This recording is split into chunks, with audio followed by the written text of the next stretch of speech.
Right now, someone experiencing homelessness is living through the trauma of being on the streets, and yet they have a whole life, and they've had a whole life, and they're going to have a whole different life when they're not stuck there. And we want to be sure we're connecting everyone to the notion that this is a fellow citizen going through a really bad time. You know, I've had the pleasure of knowing many of our tenants. Some I've known for years through other work that I've done, and these are people that I never would have had the chance to get to know, and they have the most incredible, rich stories, and I feel like so many people write homeless folks off, and they're missing like this beautiful segment of San Francisco. Sorry, it really chokes me up because I feel so lucky. I feel this was my niche in life. I give all I have to it, and I just literally love my tenants. My tenants are the best. And once they get to know you, they love you to the end. The most rewarding part of my work is when I get to sign a lease with a tenant, and that's hands down my favorite part. I was couch surfing and staying in a box down in the financial district, and then eating in food lines and stuff. The hardest part was the insecurity about being homeless, was the insecurity of what was going to happen. It was frightening though at the time. I can't say it wasn't, it was.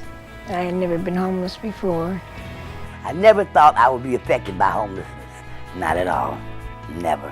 I myself, 16, I was homeless. I know what that looks like. I hated being homeless. I hated the laughter from the kids at school or people who would walk by the shelter.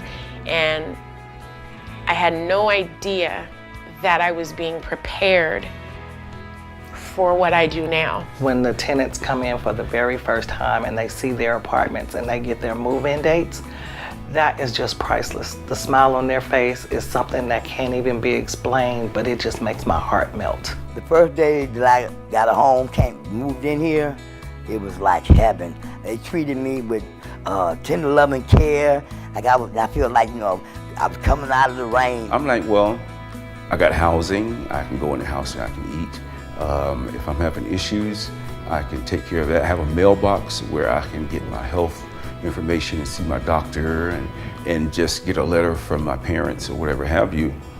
And that really helps someone's self-esteem. There was a guy that, I don't even know whose building he lives in, but I'd seen him outside for at least 10 years. And I saw him one day and he was talking and he was cleaning. And I said, wow, that guy looks different.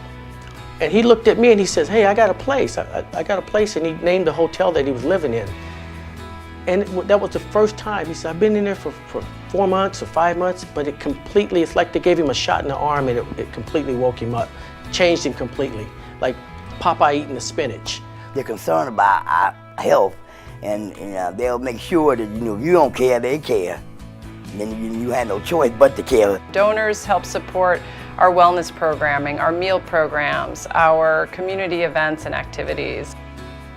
What our donors really do is they help us provide the extras that welcome people home. It's what's being good about living at a Dish building, because seeing myself grow and grow and grow and grow to the point where I'm able to help other people. I'm most grateful for having this place and not being homeless and having opportunities presented to me. I'm grateful that I'm even alive. Working at Dish makes my heart swell just to know the type of work that we're doing and how much we're making a difference in people's lives. I've watched over the years and seen how we've grown and how many people have come about to show love for Dish. Like, you believe in us and it's happening. And we thank you for that. And you should go home knowing that you are doing something really beautiful in the world.